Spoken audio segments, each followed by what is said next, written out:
Okay, theoretically I'm back and I didn't change anything, so I'm where I was.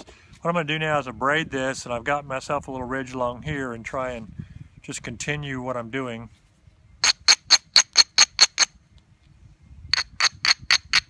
And I know it probably looks like I'm randomly braiding, but I'm not. I just have done it quite a bit, so I instinctively am looking at what platforms I'm creating and how high they are.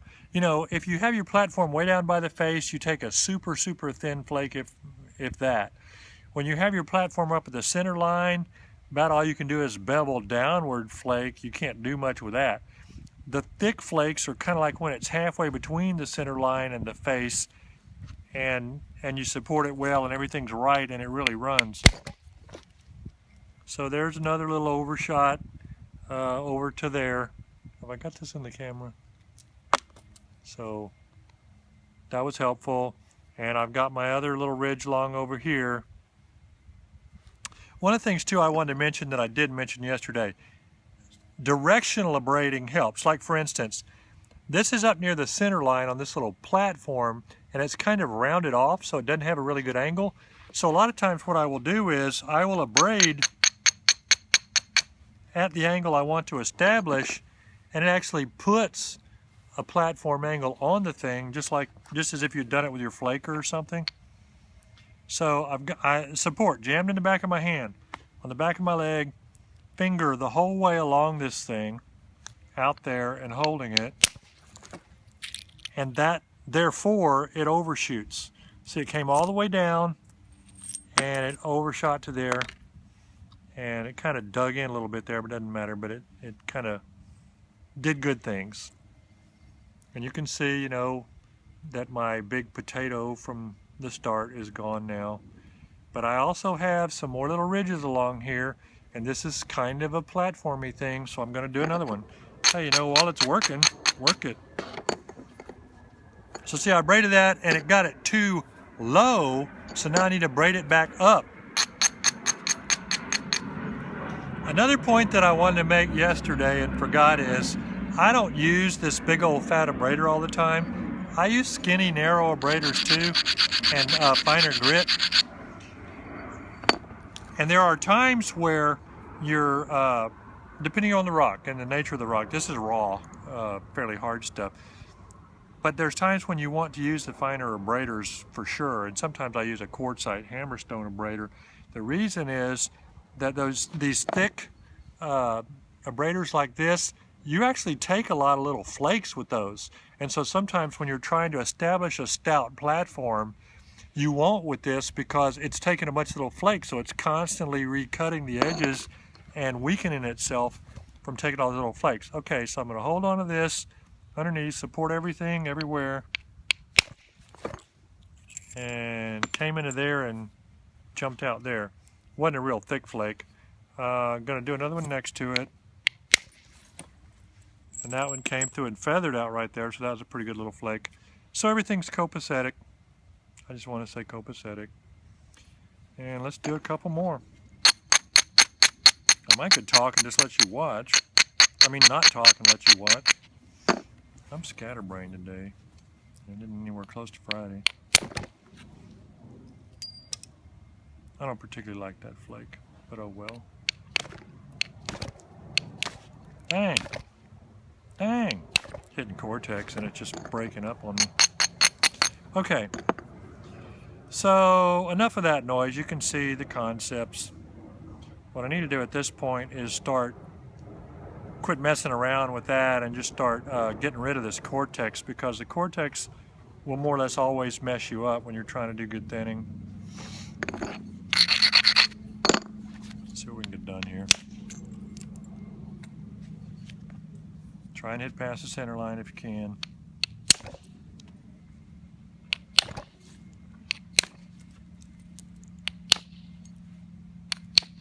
Dang.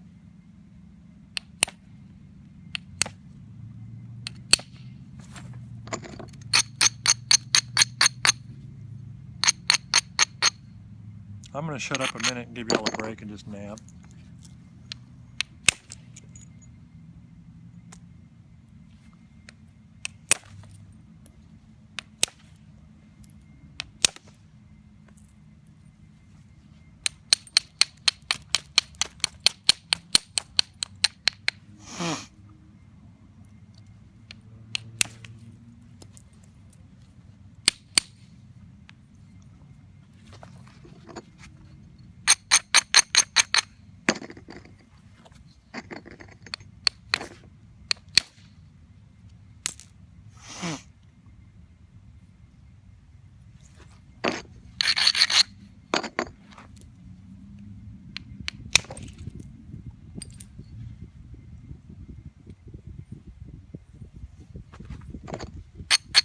I'm lucky to have long fingers, large hands and long fingers, and I can kind of play these things sort of like I'm playing some kind of weird instrument and get my hands all over it to try and support everything to where I don't have a problem.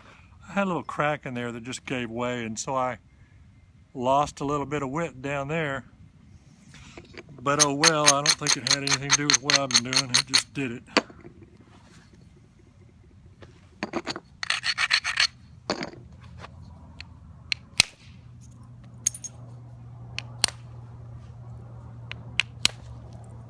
You get a fair amount of weirdness inside river cobbles. It's not like working some of the more monolithic rocks where, you know, they're big spalls taken off the center of a big rock to where it's kind of the similar material throughout. I really don't know what you're going to deal with these things.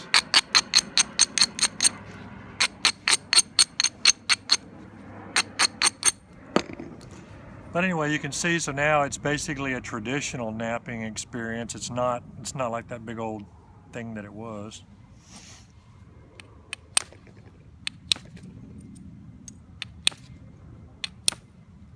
I had kind of a square edge right there, and I wanted to try and burin it a little bit, which I did so that I could come down, because I got thickness right in here on this little point. So hold that and take the little thickness off. And you might be wondering why I'm still doing it with this ginormous billet. It's just kind of to make a point about using enough gun.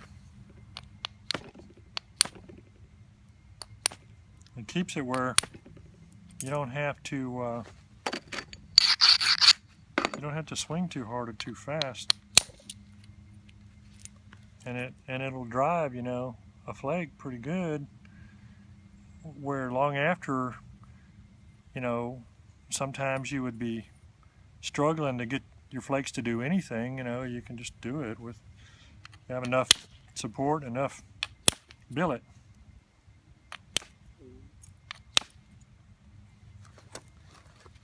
Anywho,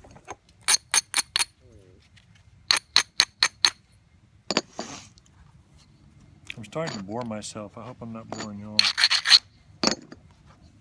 So below the center line, I've still got thickness, so we do what we can do. And that one ran to there. I let it torque a little bit in my hand. I don't know if you saw that. You don't want to do that. You really want to hold this stuff pretty tight. With pressure flaking and with percussion, you know, you see people complain online, you know, what do I got to do? I'm never thinning. I make turtles all the time. I make fat stuff. Well, basically, the answer there is you're not hitting inward enough, or you're not supporting enough to make it run inward, and that makes it easier to take the flakes because you take short flakes. But once you want to do it where you really are doing it, you have to hit about 2-3 times as hard because you're cutting through more rock. And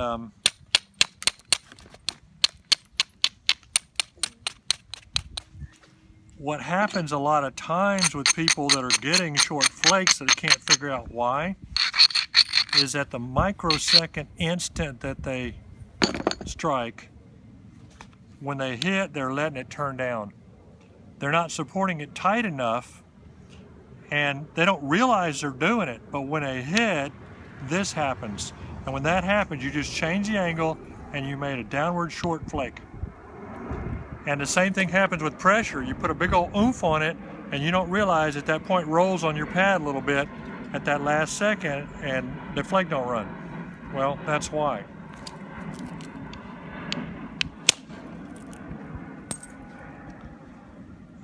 I've got a hump here, but I've got a little bit of a concavity there, so this hump is a problem. It needs to come off, but it doesn't have to come off this second. And I'm not going to hit into here because that's a low area. So what I'm going to do is I'm going to wait a minute, and I'm going to end up raising this side and come back across that way on it. But I've still got all this on the side, so I need to get rid of that, so I'm going to go ahead and work on that a little bit.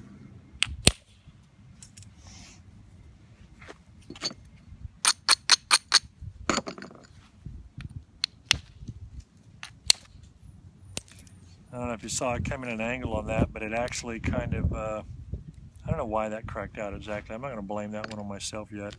Could have been my fault, but I like to believe it was physics fault.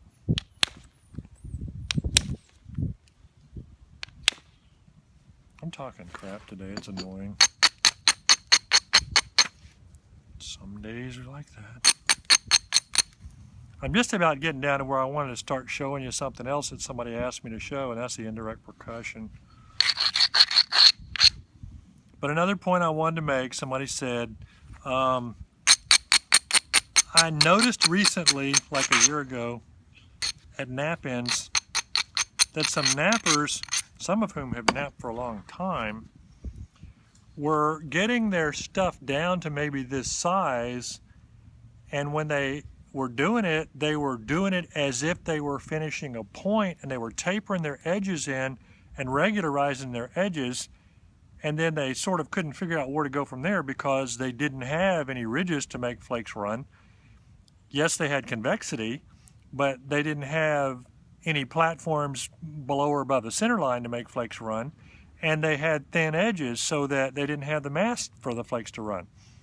So about the only thing you can do at that point is bevel the crap off of the sides and lose width, and erase what you've done and get a thick continuous platform, or even a sinuous platform if you abrade both directions heavily, and go back to square one and then start thinning again.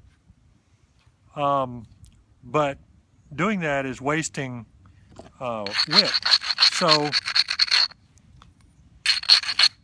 99 times out of 100, my preforms are going to look kind of raggedy all the way down to where I'm trying to do my final stuff, where I get careful with the smoothing and thinning,